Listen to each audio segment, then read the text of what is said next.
Hey everybody, welcome to the R Show.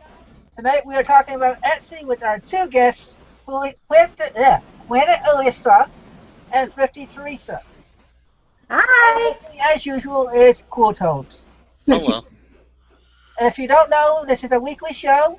We talk various different topics from Amazon, eBay, Bonanza, anything that has to do with reselling that we can cover. And this week is our first episode on Etsy and our first ever dual guest episode, except for the Gilmans when they come as a pair. The Gilmans, yes.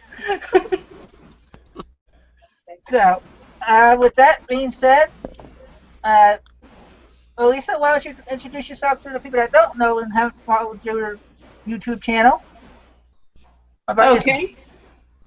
My name's Alissa Grassa. That's my full name. I use Planet Alissa as my YouTube channel, which is also my Etsy shop, Planet Alissa. And I make videos about selling on Etsy, as well as I do sell on Amazon and a little bit on eBay too. So I do some videos on that as well.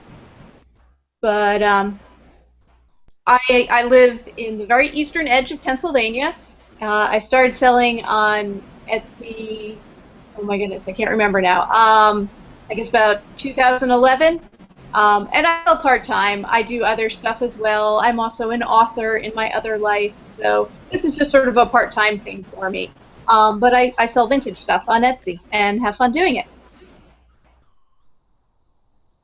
And Theresa, well, let people know about yourself, please. Okay.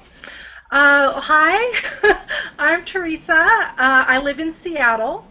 I am also just a part-time reseller right now. I do have a full-time job, but my job starts really early in the morning, so I can come home in the afternoon, and I have all afternoon and all evening to do my reselling stuff. I first started on Etsy in 2007 selling handmade items.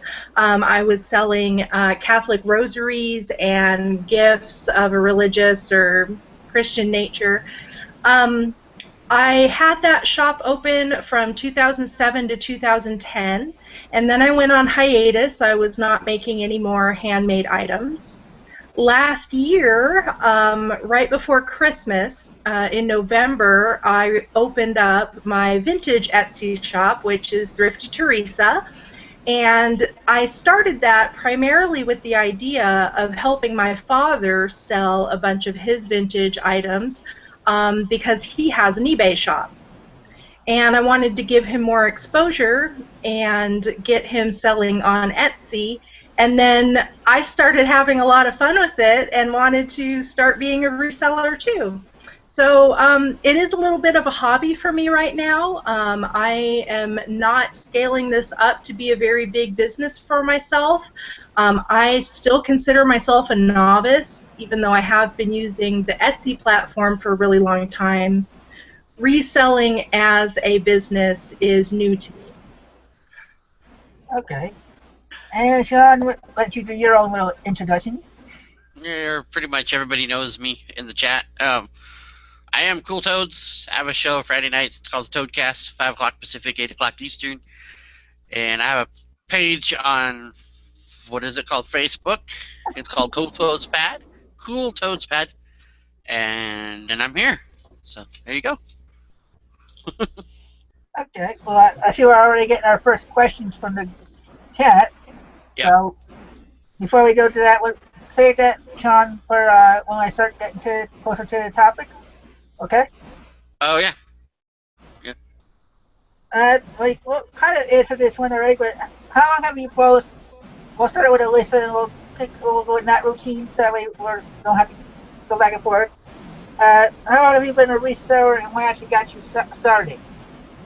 I did actually start as a reseller selling on Etsy. I think my first reselling was with Amazon. I've been selling on Amazon since 2004, I think, 2003, selling used books and for a long time. Now I do, FBA and sell pretty much anything. But I can make money on Amazon. I sold on eBay for a number of years, but had some bad experiences and decided to shut my eBay account. And only recently, like within the past 2 years, did I reopen my eBay account and start selling some things on there. But I'm not comfortable with some bad experiences that I had. So that's what drew me to Etsy. And again, I'm guessing on the year here. I think it was 2011 that I got into selling vintage stuff on Etsy. And like I said, just part-time. I've grown it. I mean, every year since then, I've been selling more stuff. So that's awesome. And it's something I enjoy doing. All three marketplaces that I sell on, Amazon, eBay, and Etsy, all have a different feel to them. And I love the feel of Etsy. It's a very friendly, welcoming environment, and I enjoy selling on Etsy. Okay, and you, Theresa? I completely agree with what Alissa said. Etsy is just a really fun, kind type of website. I think the quality of customer on eBay as opposed to Etsy, the quality of customer on Etsy as opposed to eBay and Amazon is just different. And I have a lot of really great experiences selling on Etsy over the years because of the customers. And you are more likely, I think, to get repeat customers on Etsy than you would on eBay. I already explained how I got into Etsy. I'm not quite sure how I got into Etsy when I started my handmade shop. I'm sure I just stumbled upon it. I was doing craft fairs and things like that with my handmade goods. It's possible somebody that I ran into mentioned it to me, and I checked it out. And since it's technically free to start a store on Etsy, they don't have a monthly fee, it's only the 20-cent listing fee, that it was easy to start listing, so I did. As far as reselling goes, the reselling is brand new for me. It's only been since just before Christmas of last year that I've been doing reselling. But I have resale in my blood thanks to my dad, who is a collector slash hoarder slash thrift shopper. I'm pretty sure I grew up in a thrift shop. We've been going thrift shopping my whole life. And he's really taught me a lot, and thanks to that, this selling adventure on all of the platforms that I sell on has been fantastic. Okay. All right, we're really getting those questions in already, though. Might not be able to get all my questions in. Well, my next question for you is, for both of you, do you work alone or do you have help? Again, I'll start with Alissa. I mostly work alone. I do have a boyfriend who's actually the reason I got back into selling on eBay. He has a lot of old motorcycle parts, vintage Harley parts, and Indian parts, and that's something where, the best place to sell that is eBay Motors. So that's why I got back into selling on eBay. And so he does help me with stuff. I bought a guitar not that long ago at a thrift store, and he's a musician, so he got it up and running and tested it out. And he's my helper when I buy rotary phones and need to test them and see if they're working. So mostly I work alone, but I do have some help. And Theresa? For the most part, I do work alone, but my dad is a huge influence. And sometimes we go shopping together, or sourcing, whatever you want to call it. It still feels like shopping, so we go shopping together, and that's usually once a week or every couple of weeks. He comes over to dinner, he stays over, and then we'll go out thrifting a little bit. But for the most part, I do everything else. I do all my listing and shipping and everything on my own. I'm a one-girl operation in a very small apartment, so that's another reason that I am starting small before I go way too big. I don't want to get in over my head. Okay. I think I'm have to mix some of these questions in with the Etsy questions, because I'm seeing we're getting a lot here. Okay. So I'm gonna start with this one from Vintage Moon, who says they have an Etsy shop but didn't have success 3 years ago, and have heard it is slow moving in Etsy. Any insight from either of you? So we'll start with Alissa and have you both give your point of views. Um, yeah, it probably depends on what you're selling, how many items you have. I really think that Etsy is more geared towards having a store, and the more stuff you list, the more traffic you're going to get. And I mean, I think I get a lot of sales from people who come to my shop because they're looking at one particular item that they don't buy and buy something else. And so that's something that Etsy does really well is if you have a lot of stuff, that the store format works really well. If you're only listing a few things, it's tough, I think, to make sales on Etsy, and it might be better to sell on eBay. That said, sales are pretty good this year. So far has gotten off to a slow start for me, but I mean, in December I was selling, I think, like $500, worth of items each week, which doesn't seem that slow to me. So, it depends too on what you're selling, though, and how popular the item is or not. But that's like anywhere. Okay, and your opinion, Theresa? In my opinion, from using Etsy for so long, I do think there's a small amount of marketing on your part that needs to be done when you're an Etsy seller, especially brand new on Etsy. For vintage, your marketing is kind of self-made as far as people are looking for a specific thing. If they want an old rotary phone, they're going to search for old rotary phone, and if you have one in your shop, they're going to find it. So then it's up to you to have great pictures, good information about the phone that you're selling, decent price, good shipping, etc. But if you just sort of have run-of-the-mill sort of items, like run-of-the-mill houseware items or craft items, or if you are wanting to sell handmade on Etsy, I think a lot of work needs to go into it as far as promoting yourself on Facebook, doing things like Twitter, things like Pinterest, and all the social media programs to build your audience so that people can see when you add something new to your shop. When I was doing my handmade items, I think that it is such a harder category to sell in than it is for vintage, because handmade has so much more competition. So when you're first starting out, getting the word out there of what you sell and listing as often as possible, like Alissa was saying, is really important to get that visibility. But I will say I do think Etsy has gotten a lot better in promoting Etsy itself, which then draws in customers. Also, getting your items into Google, really, Etsy has done a good job with that, or Google has done a good job with that, whoever's responsible for it. I get a lot of brand new Etsy buyers purchasing my items, and they probably found them on Google first. According to the statistics that I see in my Etsy shop, I get a lot of traffic from Google. Okay.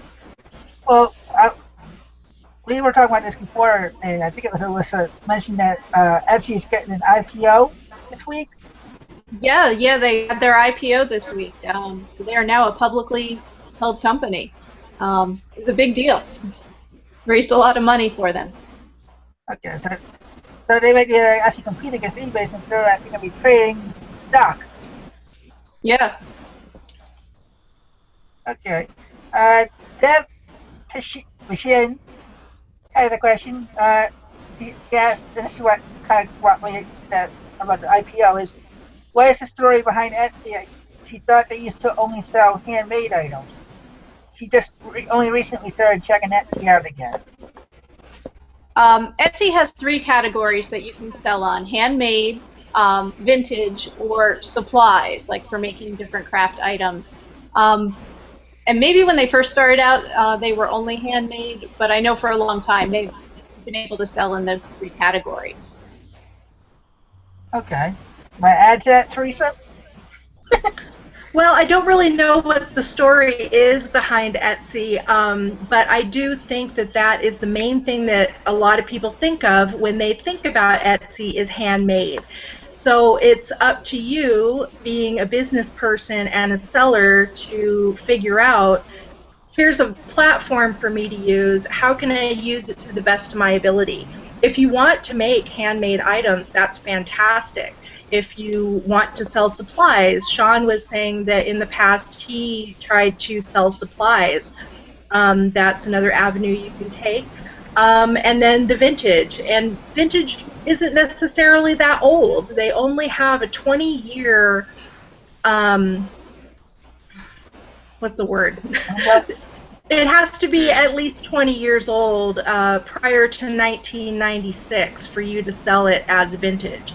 20 years really isn't that old. 96, So that's crazy. Tons of stuff that you can sell that really isn't that old, but you can sell it on Etsy. And you can sell it on Etsy usually more than you can sell it on eBay. And by more, I mean your price can be higher. Okay. So you want to do any quick shout outs before I go on with Good timing. what I always? Yep. Let's see. Larry's Treasures is in the house. Vintage Moon. Angie Martin. Whoa. Come on. There we go. Debbie V, because I can never pronounce her last name. Kathleen Brown. Gee, Thrifty Theresa, what's up? How's it going? Hi. Texas Gal Treasures says Margaret, who I think I spelled your name wrong, and I do apologize. Julie. These computers. Kimmy T. Joseph Hare. Chad, Golden Finger Picker, all in chat as well. Swamp Picker, PA Picker Dave, and Alberto, aka Dead Stranger. That's his other name apparently. There's been lots of questions, which is great. We usually don't have as many questions as usual. Dino Dump, what's up, Matt? How's it going? Thomas Francis, what's up? Justin Starcher, what's up, dude? Should have been in the Toadcast the other night. And Highway Bus. There's a couple others in here. Pat Henley. And looks like Marianne Taylor, who's going to be the guest on May 3rd as well. Oh, nice to see you, Marianne. And with that, Did I say Taylor? That's not her last name. It's tighter. Yeah. Sorry. Okay, and I'll go back to your questions that you've already put out. One from Kathleen is, how well does ephemera, sorry I can't pronounce that word too long, so on Etsy, specifically old magazines and vintage ads, etc., worth it over eBay? Do you have, either of you have I don't know. I don't really sell too much of that. So I can't really answer that question. I don't sell it on either platform, really. I'm trying to think. I did recently pick up a few things in a box lot in auction that I'll probably be listing, so maybe I'll find out. But I don't sell too much of that. I mean, I sell some paper items, but they're mostly things like postcards and stationery and things like that. Okay, and do you have experience in that, Theresa? I think it probably sells pretty well, but more so for people to buy it and then reuse it and make it into something else. So not necessarily selling ephemera for the collectible quality of old postcards or old magazine advertisements. A lot of people would, though, buy that as a craft supply and then make it into something else. So I see a lot of things like if you are out thrifting and you get like an old deck of playing cards, but you don't have all the playing cards in the deck. If the cards are cool looking, you can sell those 2 or 3 at a time for a couple of bucks, and then somebody's going to reuse that and use it for scrapbooking or use it to make something cool. There's tons of crafty people out there that are willing to buy miscellaneous stuff that may or may not have much value, but they can reuse it and repurpose it into something else. Okay. Before I go to the next question, there's a comment from Pat Henry that was just shared.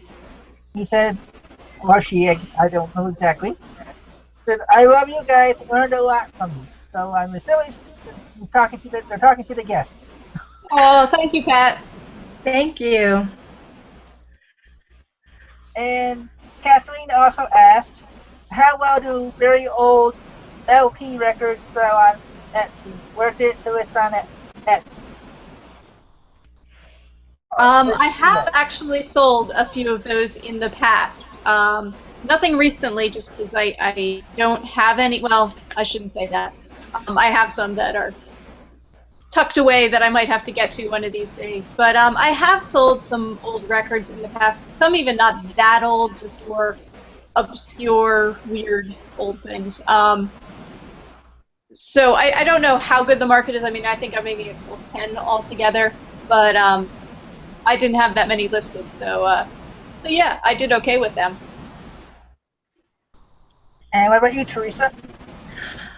That sort of goes back to what I was saying earlier. I think if you had something that was really valuable, you may not get enough people viewing it on Etsy to make it worth your while if you had like a really rare record. But one thing you can do is sell cheap, useless little records that people can then reuse and make into something else. So people make purses out of these things. People make them into clocks and decorations for their home.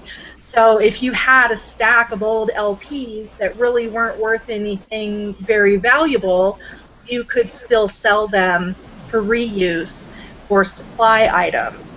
But if you had something that was really, really rare and really worth a good chunk of money, I'm not certain that I would put that on Etsy. I think that is something that I would put somewhere else that would have a bigger viewing audience, like eBay does.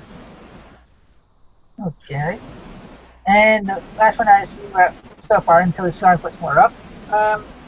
Matt, the Dino Dump, asks, how hard is it to get visibility in Etsy search results? It isn't hard. You know, it's based on a number of factors, but one of the keys is using the tags that Etsy allows you to use. You can use 13 tags when you create a listing, and you know, they're keywords that pertain to your listing, and you know, include what the item is, color, you know, maybe the era it's from, or the style of the item. And I usually try to use all 13 tags, and I think that helps a lot as far as showing up in the search. Now, the one thing to keep in mind is that the search is going to show the newest listed items first. So you want to constantly be listing stuff. If you're not listing new things, your items are going to show up way lower in the search. Okay. And your experience, Theresa, about the same? Yeah, that's absolutely true. Adding new things to your shop increases the visibility of everything else that you already listed. So if you have something that you listed, 3 months ago, you get a 4-month period before your listing expires. So versus eBay, which has like 30 cents for a 30-day listing, Etsy listings are 20 cents, and you have that listing for 4 months. Now, when I was first using Etsy, one of the things that a lot of people used to do to gain visibility in the search is they would take a listing that they've had for 2 or 3 weeks or a couple of months. They would renew the listing, which would be another 20-cent fee, but then that would bring that item to the top of the search results. Now, with the SEO, the search engine optimization that people should be doing to have really great titles, really great keywords, good descriptions and stuff when they create their Etsy listing. Because of that SEO, the search engine optimization, your items are becoming more and more visible with just a regular search without needing to constantly be renewing your items the way that Etsy used to be. Okay. Well, now that we got through those questions for now, I go back. One of my questions I had is, what is your most memorable sales on Etsy? Huh, that's a good question. I've sold so many different things. Maybe one of my most memorable was something I sold. It was a while ago now. I want to say like 2 years ago, and I didn't even know what it was. I think I had tried posting it on eBay and it at auction, and it didn't sell. I had set a kind of high price for it because I didn't really know what it was. It was a pin that had like a military, of some sort, and it was older, but I didn't know like what war it was from. So, and I researched it, couldn't find out anything about it. I had it in my Etsy shop for a while, and I think it sold for like $150, which was fine by me. I actually didn't pay anything for it, so it was a good deal for me. But I remember that because it was one of those things that sat for a while, and I wondered if it would ever sell, and it did. And I just put it up there, gave all the information that I had about it, and somebody was interested in it. I don't know if they knew what it was or they were just intrigued by it. And what about you, Theresa? As far as in my vintage shop, which hasn't been open that long, I've been really happy with the sales that I've gotten whenever I sell something for my dad. Like I mentioned when I was giving my introduction, I originally started the vintage shop so that I could help my father sell some of his items. He was listing things on eBay, but then I was cross-listing them on Etsy, so they were on both platforms. And I was finding through my research of the items that he was selling that I can get more money selling them on Etsy. Not only are the fees lower on Etsy, but the asking price, you can increase your price a bit on Etsy, whereas everybody wants a deal on eBay. eBay, everybody wants a deal. They want a best offer. They want to try and get the cheapest amount. A lot of people don't negotiate your sales on Etsy. So we had some things that were $10, $20, $50 more listing on Etsy than he had them on eBay, and they sold. One of the biggest sales that we had was a doll from the 80s. It is a Q*bert doll. It was a big orange plush doll of Q*bert with the big nose, and his nose squeaked and everything. We sold that, I think it was over $200. Funny enough, just last week we sold another Q*bert thing on eBay, but that wasn't as satisfying. I really loved selling that one on Etsy because it was just so unique. And it also just had so much nostalgia behind it too. It's like, I remember when my dad bought this. My dad bought this item because he was in love with playing video games, playing Q*bert. Whenever we go to Chuck E. Cheese for my birthday party as a child, he was playing all the video games. Yep. So I remember when he bought that toy, and then the fact that it's been 30 plus years and we sold it was phenomenal. Okay, Henry has a question for Alissa. What is your pointer on scarves? He has a lot of nice ones. Some are signed. I got one that is going good on eBay, but I have most of them on Etsy. Want to boost that shop? No one is biting. Yeah, I do sell and have sold scarves on Etsy, and I mean I found with Etsy the more unique or interesting they are. If they're like, I have like souvenir scarves, those do really well, or like an unusual print, maybe like an animal or something more than just like a geometric design or stripes or something. Those tend to do a little bit better. I think part of it is from the search. I mean, if somebody's searching for a scarf with elephants on it, there probably aren't that many listed for sale. But as far as, selling them, good pictures are key on Etsy. Way more important, I think, than they are on eBay, because Etsy shoppers are, they're very visual, and the Etsy layout is pictures are very important to the way Etsy is set up. So good pictures, especially with like clothing and accessory items, people want to be able to see it, see what color it is. And of course, a good description, use lots of tags, use all 13 if you can. Those would be my tips. Okay. And we have a question here from Highway Bus. How well do vintage toys do on Etsy? Vintage toys do really well. I love toys, and so I love selling them. That's something I always look for when I go out shopping or sourcing. I just bought a few at a rummage sale not too long ago. So yeah, toys do well. Toys, games. I sell backgammon games all the time on Etsy. It's one of my favorite things to sell. So yeah, toys do well. Nostalgia is very big on Etsy. And Theresa? I see you're nodding your head.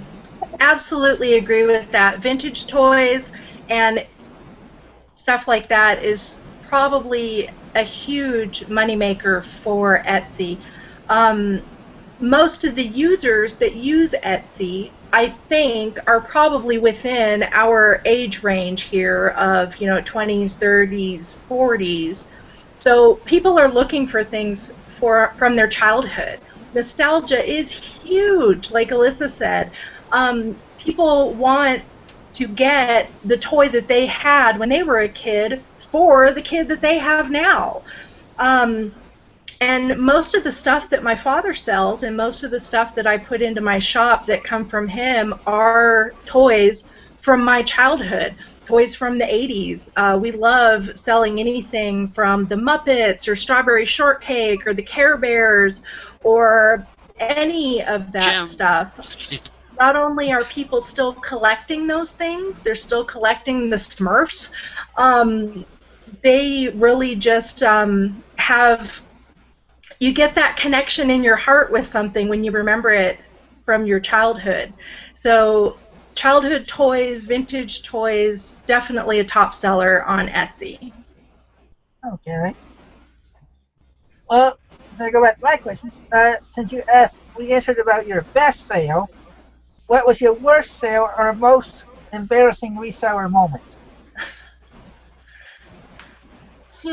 I don't know. I didn't come prepared for that question. Let me think. I gotta think. I'll let you go.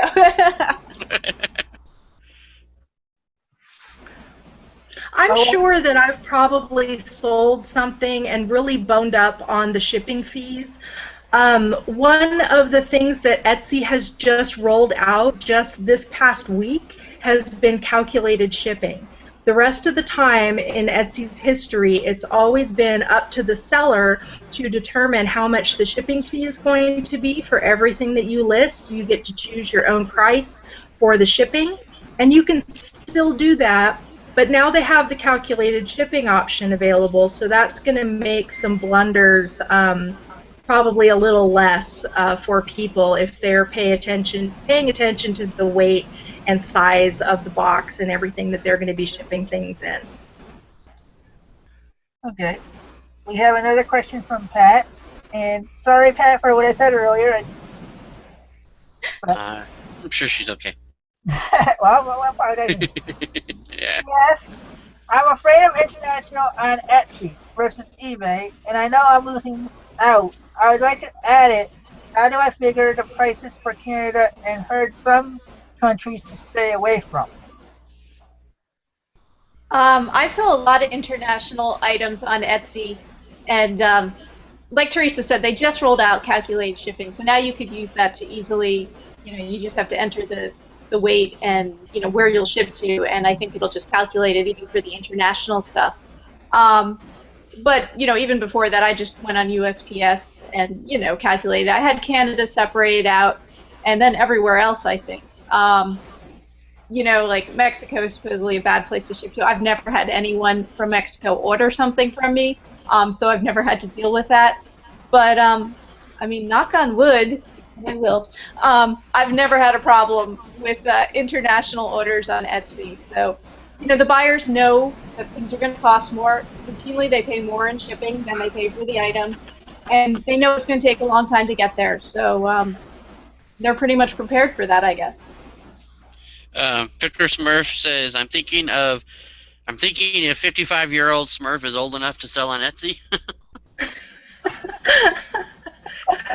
Well, not to be cruel, but that does sound a little vintage. You're probably worth a lot of money on Etsy.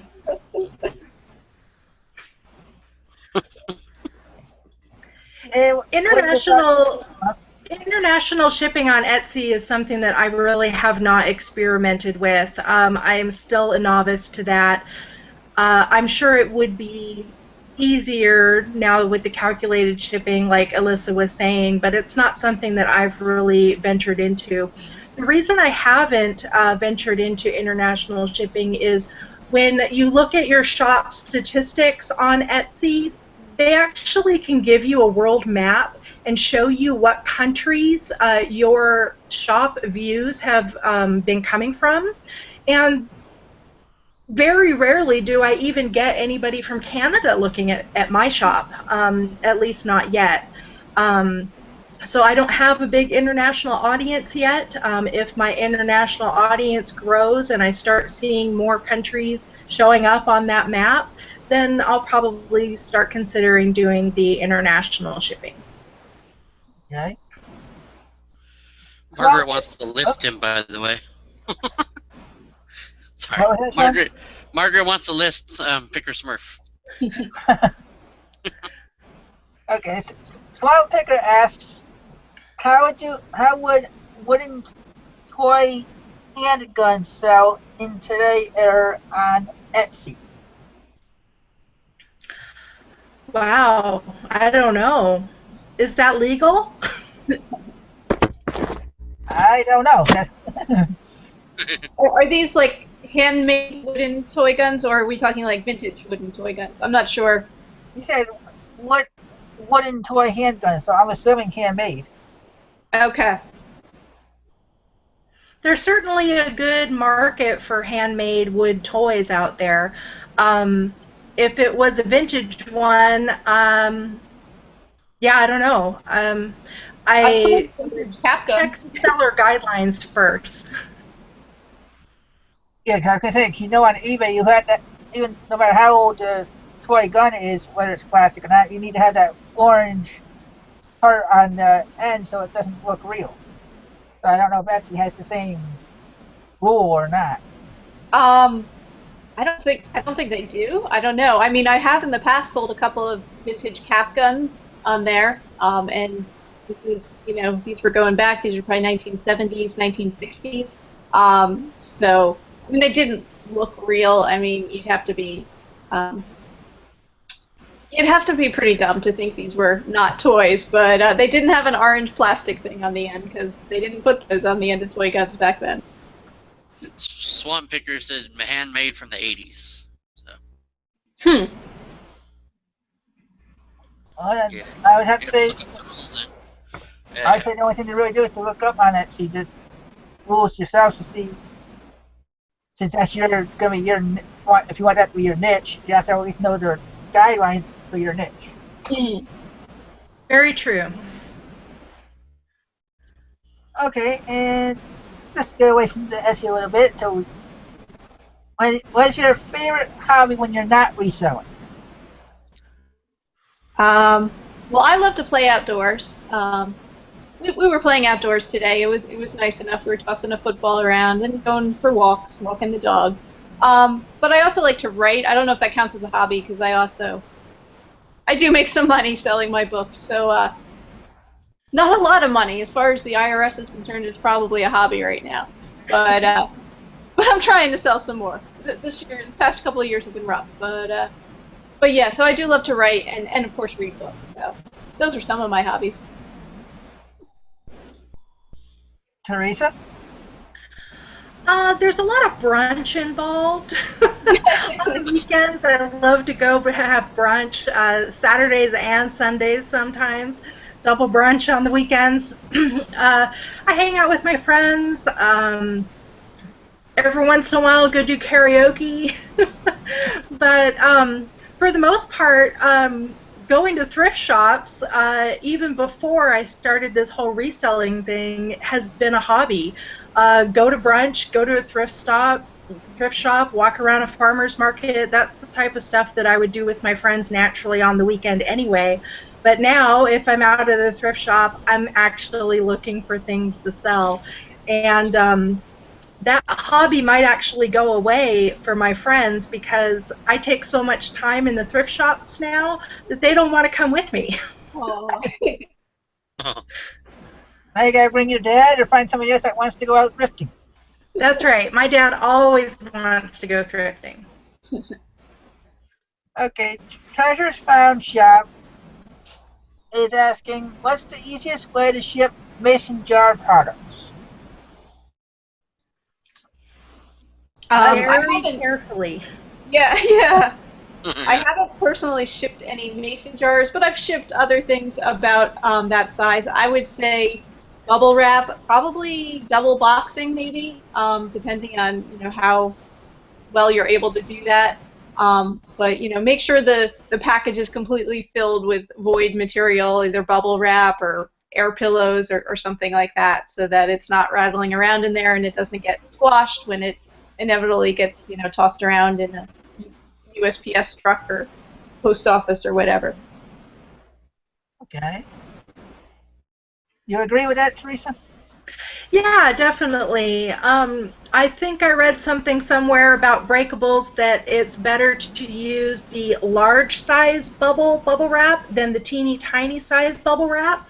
That the larger bubbles give better protection when it comes to the item vibrating or shaking or getting knocked, that the larger bubbles work better than small bubbles. So I haven't shipped any mason jars. I haven't shipped too many fragile items except maybe like a small ashtray or something.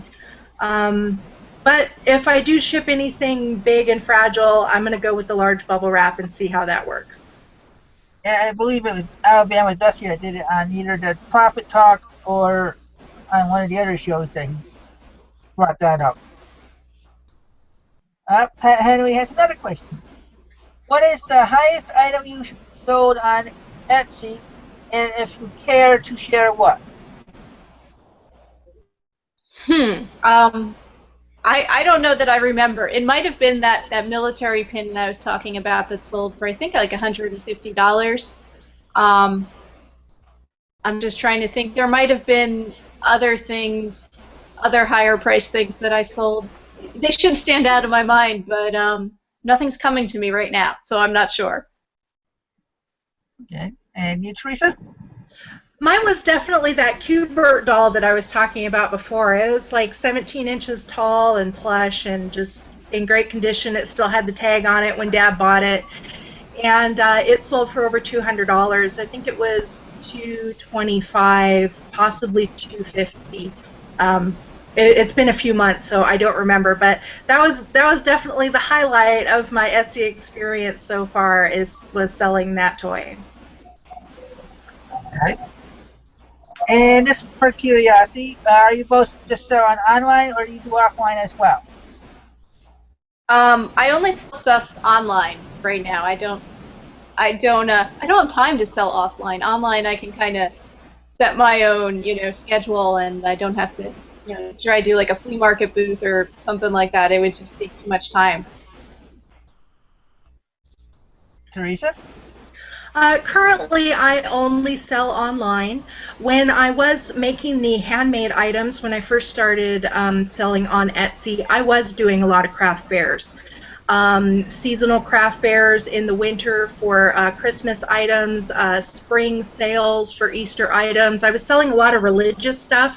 You can see behind me I collect religious items.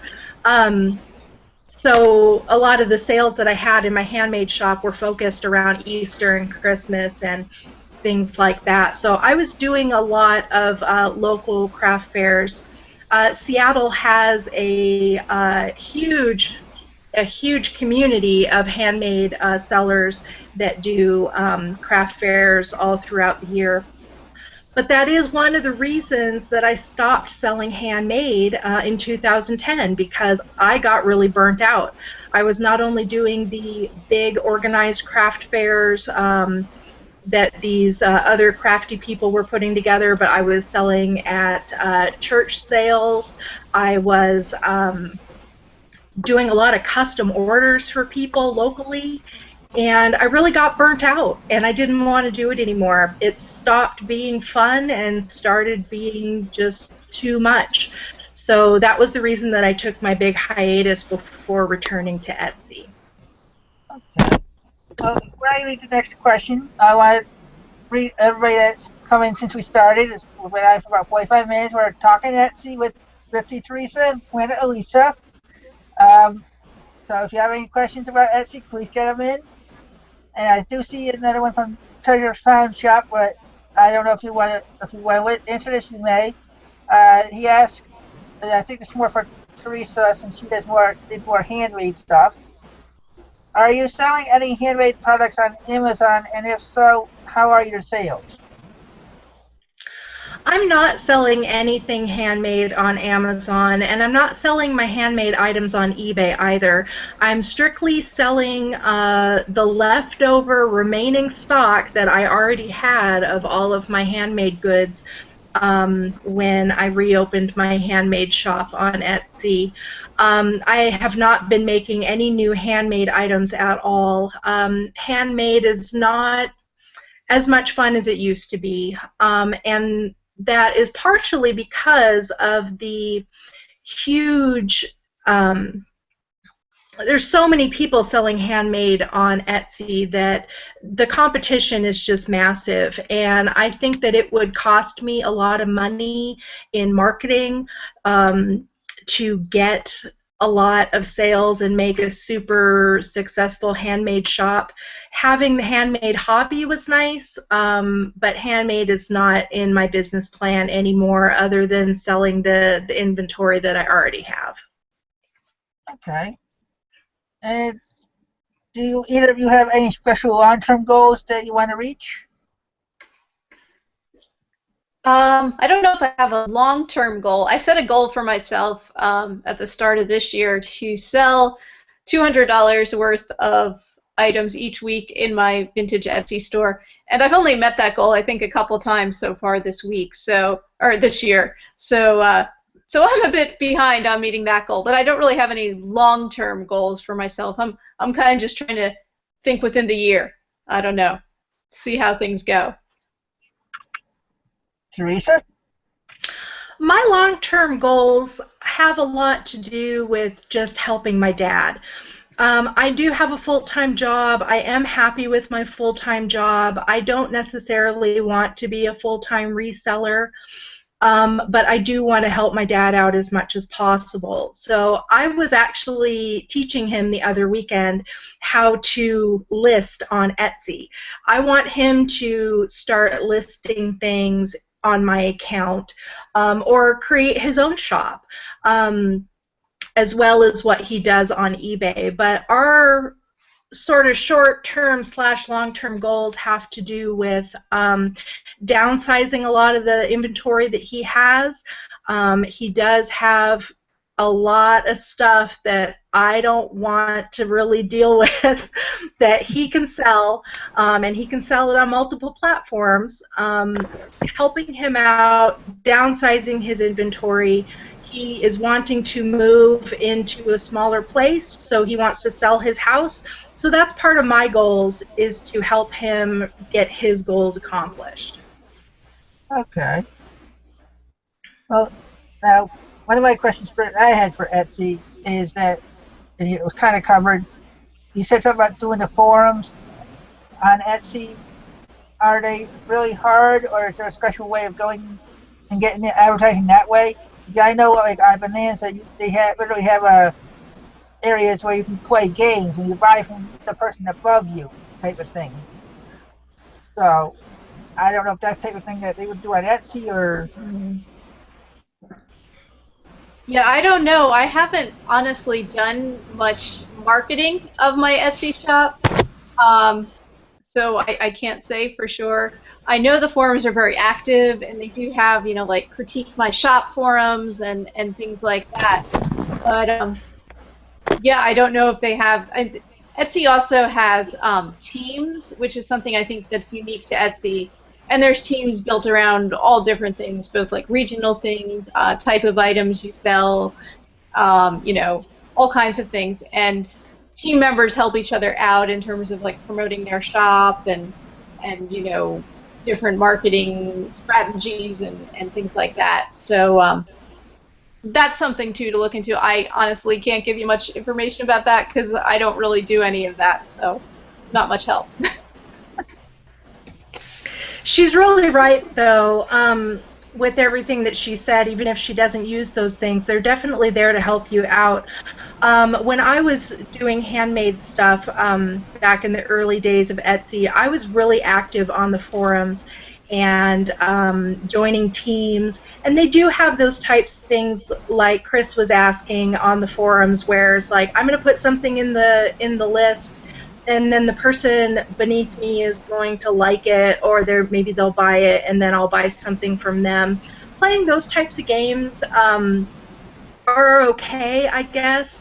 If you are a new shop and you're wanting to build your feedback and things like that, it might be nice to participate in those types of buy and sell games, but it's not really making you much money, because if somebody's buying something from you, then you need to buy something from them, and you're just sort of swapping.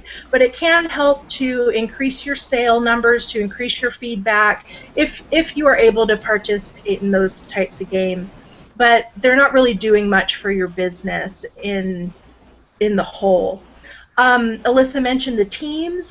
Teams are great, but the teams and forums can also suck your time the same way that a lot of the Facebook groups can also suck your time. It's like, I could be listing things, but instead I'm chatting on the forums and talking about something that really doesn't have anything to do with my shop because I'm helping somebody else out. Or you really need to determine how best to use your time. But you can learn a lot of good stuff on the forums. That person that asked the question about the wooden guns, that might be something that you can post on the Etsy forums if you can't find your answer in the Etsy guidelines in the seller handbook, because there are a lot of knowledgeable people that will have that answer for you. I don't have that answer for you, but there's somebody out there that will.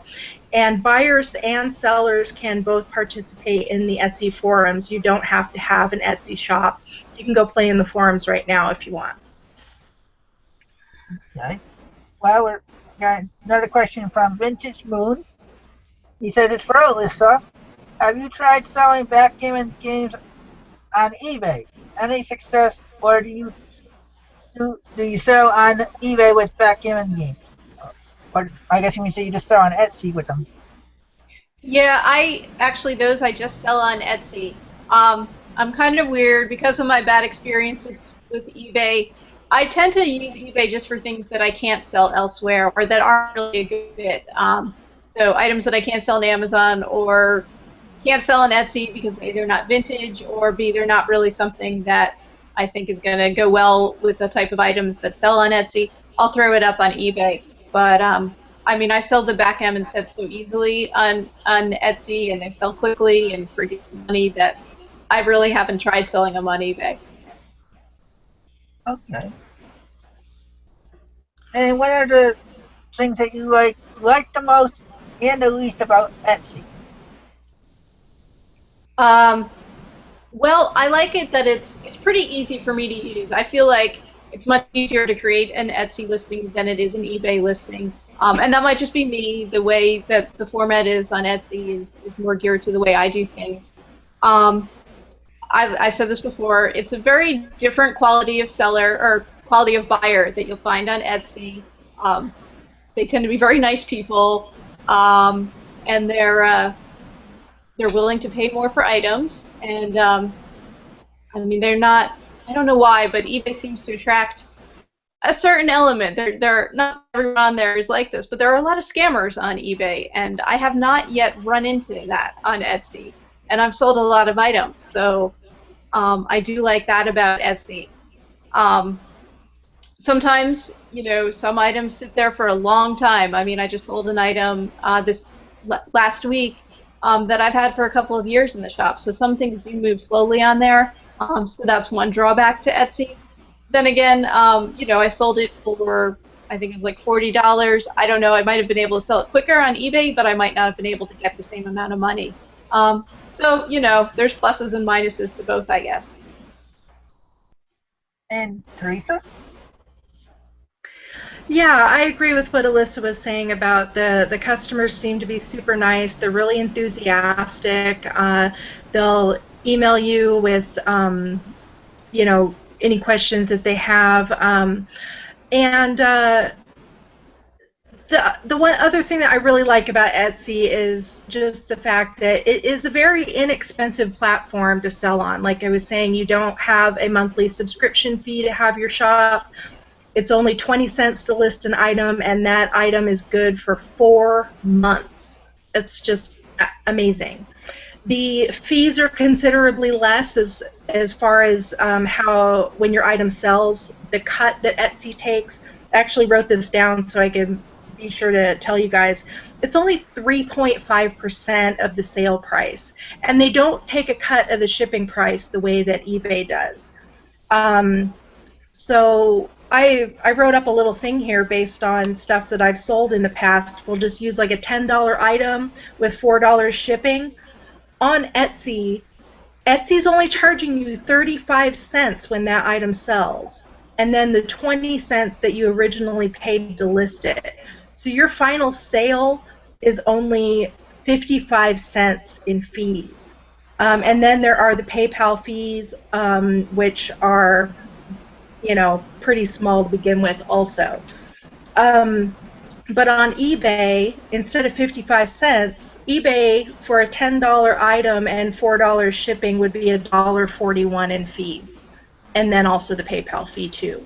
So having the low fees, having the 4-month expiration date on your listings is one of my main draws for selling on Etsy, besides how awesome the customers are.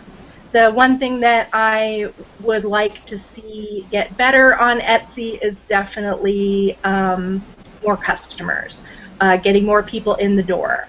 And since Etsy just went public this week on the New York Stock Exchange, they've been in the news all week. I think they are getting more customers. And I would imagine that in the future here coming up, they may be doing more advertising and stuff that they haven't done in the past to bring in more customers. You got to keep the shareholders happy now that you've got shareholders, so they're going to have to start marketing themselves instead of relying on the sellers to do all the marketing, which is what we've been doing all these years for them. Okay. Any new people in the chat, Sean? There's several actually. The Slip Into Vintage is chatting. I think they've been here though for a while. Joe Panico, I hope I'm saying that right. Holland Hobbies actually stopped in for a little bit. I don't know if he's still here or not. OG Picker is here. There are several others, but it's been a while, so welcome all. Make sure you hit that like button, please. Okay. Since there aren't any other questions yet, do you have any tips or tricks in regards to you could share about Etsy listing or promoting? Like I said, I don't do much in really anything in the way of promoting my listings. And as far as listing, I would say one tip to keep in mind, and we kind of said this, is to constantly list stuff. I mean, not constantly, but to try to list stuff every day if you're able to.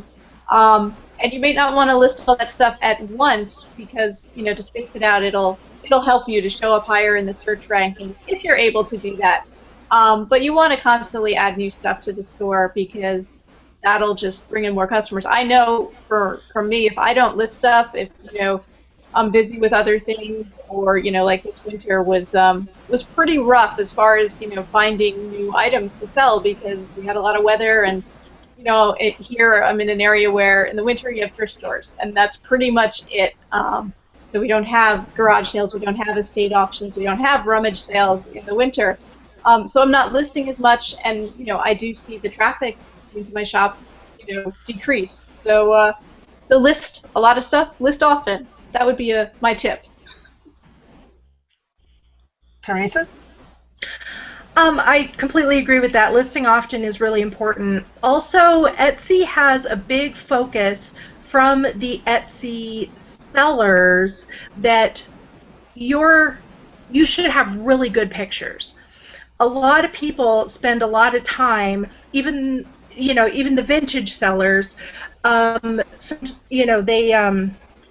Some of them put together little dioramas. It's like if I'm selling a vintage teapot, I'm going to have a cup of tea next to it with a tea bag and, have a pretty little background. You want your stuff to look really nice. The people who are selling handmade are doing the exact same thing. They are presenting their items the way they want their items to be used. If they're making handmade clothing, they're presenting those items being worn by a person, not by a mannequin. Same goes with vintage clothing. If you want to sell vintage clothing, your pictures are going to be a lot better if you've got an actual person wearing the item out in a field somewhere with flowers. I mean, they really want everything to look as nice as possible. Having the great pictures helps sell your item. And I think Alissa too, we use white backgrounds. So I am not creating these little dioramas that I'm talking about, but I'm sure that if I took the time to make things more pretty or more homey or more showy, that I probably would increase my viewership. Because people are going to see my photos of my items, and if I put those items onto Pinterest or onto Instagram, people are going to share those photos and bring in more customers and more sales. Photos really do a lot to sell your item, as well of course as by your titles and your keywords and stuff that people use to search. Having a great photo is essential to selling your item as well. Yeah, I agree 100%. And we have another question from Treasures Found Shop. They sell on Amazon and opened an Etsy store. What kind of items can I find to sell? I have no clue where to start, but I want to sell on that platform. I mean, there's all kinds of items that you can sell, so it will depend on what you're interested in. I don't really sell much, but vintage clothing is a big category on Etsy. And if you're able to find some and want to sell that, that's a great way to go. I sell a lot of like vintage home items, vintage decor items. Like I said, I sell a lot of vintage toys. Anything that's got like great retro appeal, great vintage style. Mid-century modern is huge on Etsy. So, and nostalgia, like we said, is huge. So there's really a lot of things that you can sell. I think it's going to depend on what you're interested in and also what you're able to find in your local area.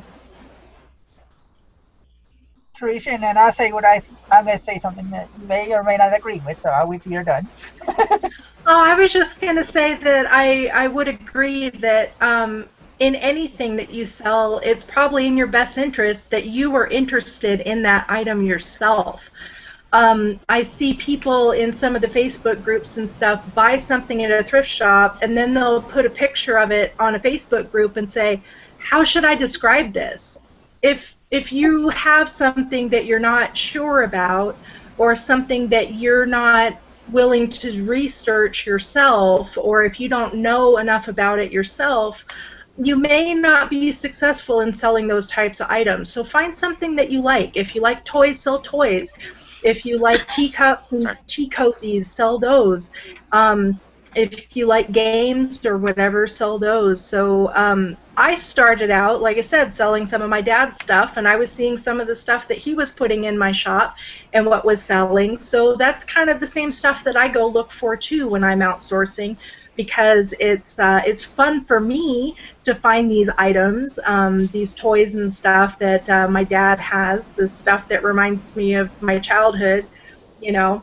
And all that nostalgic stuff is making a comeback, especially with the toys and stuff. The whole My Little Pony thing is exploding again, and the Strawberry Shortcake is exploding again, and the Ninja Turtles are exploding again. But those are things that are now vintage, that you can find the old Ninja Turtle toys and put them on Etsy instead of the new Ninja Turtle toys that you would need to sell on eBay or Amazon. Yeah, that's what I was going to say. It's basically the same stuff you would sell if you were going to try selling on Amazon or eBay, just older, like 20 years older. It's just the same stuff. It's just maybe a little harder to find because of the age. So, and how did this for people that might be interested? Well, before I ask you this question, there's a comment from Andy Martin. She'd love to see both of you ladies on again. So. Thanks, Angie. I want to see Angie on. Angie's been selling on Etsy for so long. I know she's so successful. I love her videos that she posts on YouTube. I want to see Angie on one of these hangouts sometime.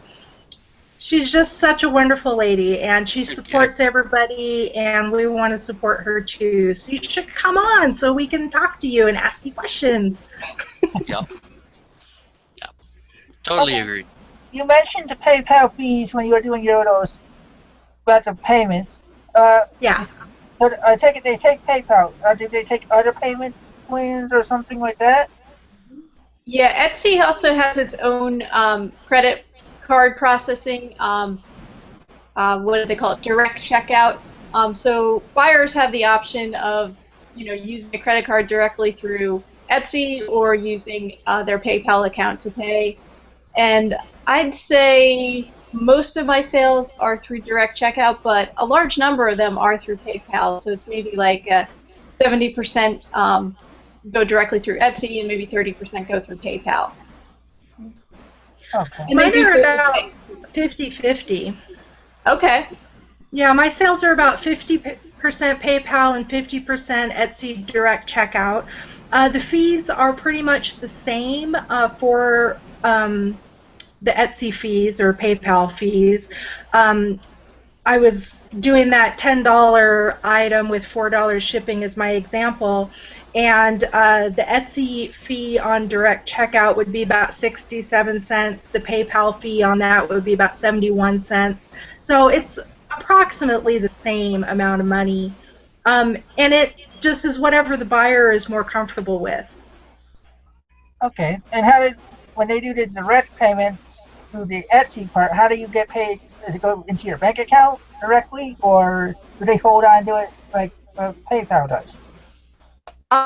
They hold it. It's in your Etsy account. I think it takes 2 days to clear. Don't quote me on that. It does take a little bit of time to clear. But then once it's cleared, you can deposit into your account. Etsy automatically deposits, I think, every Monday. So one way or another, it'll get there pretty quickly. Yeah, once a week you can either get the direct payment into your bank account, or you can also choose to use that money that Etsy has on the Etsy direct checkout to pay your monthly Etsy bill. So you can, if you've got a $20 bill but you've got $40 in your payment account, use $20 to pay off your Etsy bill, and then you get the rest of your money in your checking account. Okay. And does Etsy have a seller dashboard like eBay so you can monitor your sales progress? They do. In fact, the Etsy interface actually has a little bit more than the eBay interface. I know Theresa mentioned the stats page, which is very helpful, especially when you're starting out and want to determine what's working and what isn't working as far as, promoting your listings and how people are finding your shop. So you can see all that. They will show you your traffic sources. They will show you the search terms that people have used to find items. So that is all there. You can see a little something different that Etsy does that eBay does is people can like your item or favorite your item, and they can favorite your shop. And there's also something called treasuries, which is people make collections of different items, and that's what appears on like the Etsy front page. Not all treasuries do, but some wind up on the front page. So you can see all that when you go into your Etsy account, and it's good to find out what's working, what items are popular, and see your stats that way. Theresa, you want to add to that, or? They also have similar things to eBay, such as a bulk editing tool for your inventory. So if you wanted to change your shipping costs on 10 different items, you can do that all at once. They do have some pretty good tools available for managing your inventory and categorizing your inventory and making any changes that you want. It is different. They've been doing a lot of changes and upgrades to the site prior to this whole launch of getting it on the stock exchange. So a lot of the listing manager and things like that are going through some changes that, of course, sellers just have to get used to. But I really do think that they are getting a lot of good stuff for us sellers to use to find out our stats, like Alissa was saying. What are the words that people are typing in to find your shop? And you can even go down to like specific items. You can click on one of your items and be like, it'll tell you how many views it's had, how many favorites it's gotten. It'll tell you what parts of the world are looking at your items, and it's got a lot of really useful tools. It is different than eBay, of course, but it's building itself and it's growing, and I think they're doing a really good job. Okay. Joe Panico asks, do you ship the item before or after it's cleared? I prefer to know if my sale funds are clear before sending out an expensive product.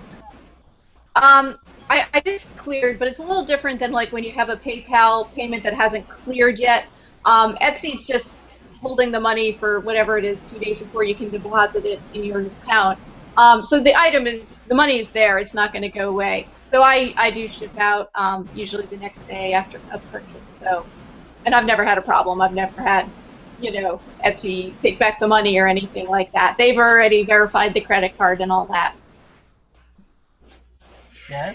It is an automatic payment transaction, so when somebody wants to buy something in your shop, they go through the payment process and they pay immediately.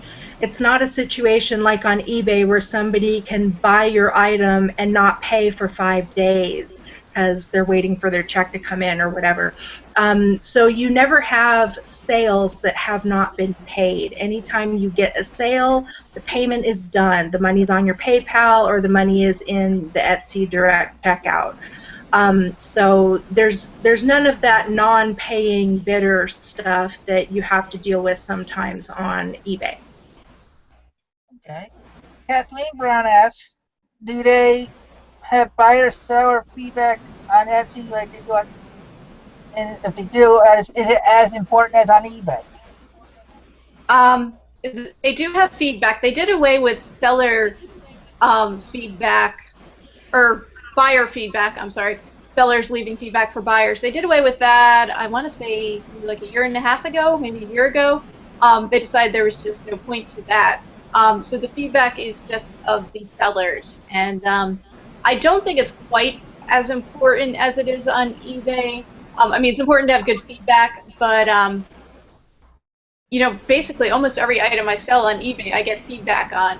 I've sold over 2,000 items on Etsy, and I think I only have like 600 feedbacks, because not everyone leaves feedback. It's a different sort of style of marketplace. It's kind of like buying something on Amazon. People don't always leave feedback for the seller. So it's more like that than it is like eBay, I guess. Okay. Yeah, absolutely. Your percentage of feedback from your actual sales is going to be considerably lower. Some people just don't do the feedback thing. When I was selling the handmade items back in the early days of Etsy, you could leave feedback for your buyers. But now they, like Alissa said, they done away with that. So the only people that are getting feedback are the sellers.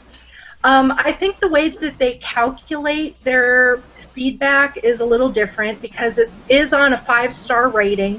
It's not the percentage. So if instead of 5 stars, if, for example, I got a 3-star rating on like the third or fourth item that I sold when I opened my shop, the customer said that they weren't aware that they were buying a vintage item and that it was a gift for their granddaughter. Even though it said in the title that this was a vintage toy, it said in the description it was a vintage toy, all of the pictures, my goodness, you got to be able to tell it was vintage. But she left me 3-star feedback saying she didn't realize it was a vintage item. She kept the item. I offered to refund her, but she just, was like everything was fine. But I was really worried in the beginning that that 3-star feedback was just going to ruin my whole shop experience as a new seller in this new shop. But it didn't. As soon as my next couple of feedbacks came in, my percentage went from 4.5 stars back up to 5. I've only got 13 feedback in my store right now, even though I've sold, close to 50 items, I think now. But it does show 5 stars. I don't know how much weight it matters to the buyers to see your feedback. I don't know if it is as important as good feedback on eBay is. I know everybody dreads negative feedback on eBay, but so far on Etsy, having mediocre to poor feedback hasn't hurt me. Good. And does Etsy have auctions or live auctions like you can do on Bonanza in your boots? You can say I'm going to have a live auction on an item you're selling. There's no auctions on Etsy. It's just a store format, so there are no auctions. Everything lists for 4 months, and that's it. Yeah, it is fixed price. There's no button next to there saying best offer or anything like that. It's all at a fixed price. A customer can contact you and negotiate a price if they were wanting to do something, or negotiate faster shipping if they need it fast for a gift. And that does happen from time to time. But for the most part, if it's going to sell, it's going to sell at the price that you set, with little to no need for negotiating at all. Okay. Well, you brought up the shipping. When you do shipping, is it like on eBay? You pay for your shipping through the eBay page. Does Etsy have their own page, or do you got to go through like USPS? Yeah, Etsy has an account with Andisha, I think it is, and so they, just like eBay, you get a discount on the shipping, and you can just print the label right there through your Etsy account. It's very similar to how eBay does things. Okay. The one thing that's different from Etsy, or Etsy versus eBay, though, is that when you are paying for your shipping labels through Etsy, you get the discount that we all do on eBay too. But the cost of your shipping label gets added to your monthly fee for your shop, rather than taking it out of PayPal the way that eBay does. So you may, at the end of the month, if you sold a lot of things, you may have a massive Etsy bill, but most of that is going to be shipping labels because you ship those items. And if you are having your buyer pay for shipping, you're getting that money already. You're not really putting out a lot of money at the end of the month to pay off your Etsy bill because you've already received that money from the customer. So can you pay your bill, like say you wanted to pay your bill once a week instead of once a month? Is that possible on Etsy? Yeah, it is. And in fact, what I tend to do is each day that I'm shipping out, I go through and see what an estimate of what the total shipping charges, and usually pay that amount right away, so that I'm not hit with a huge bill at the end of the month. But yeah, you can pay as often as you want and pay down your bill. Yeah. Anything else in the comments, Sean? Since I'm keeping you quiet for some reason tonight. No, there's not really much going on. They're talking amongst themselves. A lot of them are talking about their own Etsy stores, and they shared their store names and all that. So yeah, it's cool. Okay, well, then since we're actually getting close to the half hour, I thought with all my questions, we might go for the 2 hours that we normally used to, but we're not. So I'll have you guys ask us 1 or 2 questions since we got, like I said, about 10 minutes before we start getting ready to close the show out.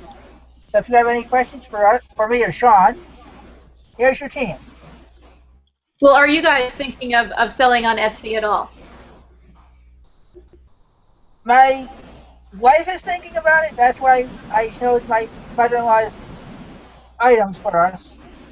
I want now. I'm gonna talk to you. I'm thinking about it. But I just gotta figure out money-wise if I'd be able to swing another. I already sell on it, Etsy, and on eBay, Amazon, and Bonanza. So Yeah, it's hard to take on that many things. I know. I'm definitely, probably will. Okay. Yeah, about 85%. Yeah. well, considering we went right from the Bonanza show, you went right back and opened up your Bonanza, which I think that's probably 90% chance, Sean. Yeah, true. Theresa, Well, to anybody that's thinking about opening an Etsy shop, go check Etsy out. Browse it like you were a buyer. Find something in your current inventory that is either old enough to sell on Etsy or as a craft supply or something that somebody can repurpose, and do a search and see what kind of prices that people are selling these things at. And just give it a shot. Like I said, you don't have a monthly subscription fee to have an Etsy store. It only costs you 20 cents to list an item. It's really inexpensive to start your store. And then post your things on Pinterest, post them on your Facebook page, post them on Twitter. They've got all those little buttons on there just like eBay does, so that you can just quickly send this information out into the universe and people can come check out your shop.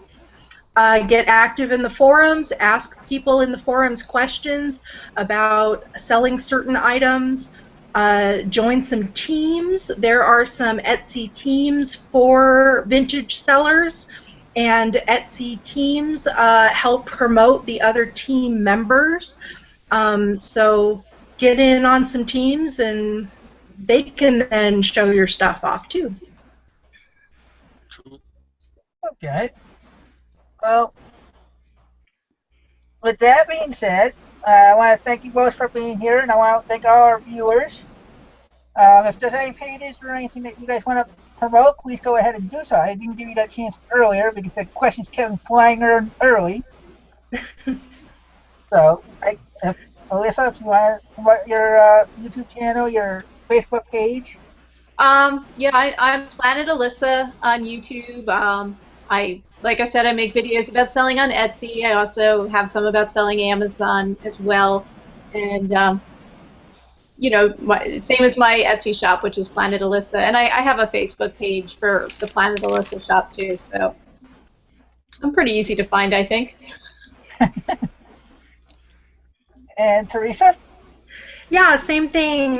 Thrifty Theresa on Facebook. I've got a Facebook page and then my regular Facebook page, which is also named Thrifty Theresa. So if you want to be my friend on Facebook, send me a message. And I try to post a YouTube video maybe at least once a week. I do a weekly sales report, and Alissa does too, to show you the items that has sold through the week.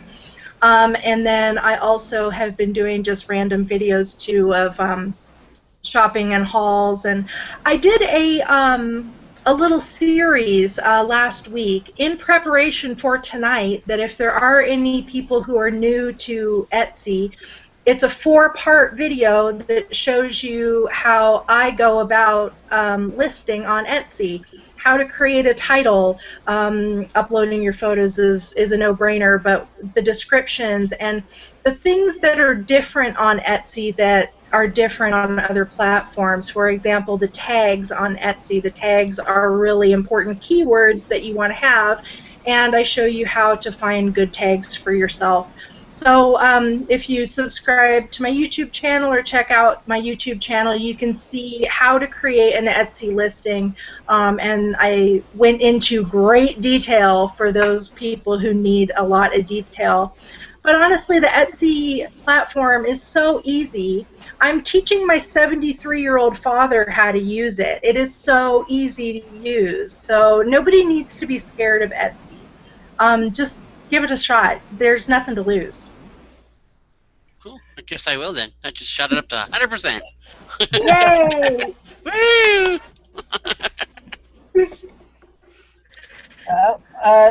Like I said, I want to thank everybody for watching. Sean, would you do it? I forgot, you want to do a thank you or whatever? Your usual goodbye? I just usually go bye.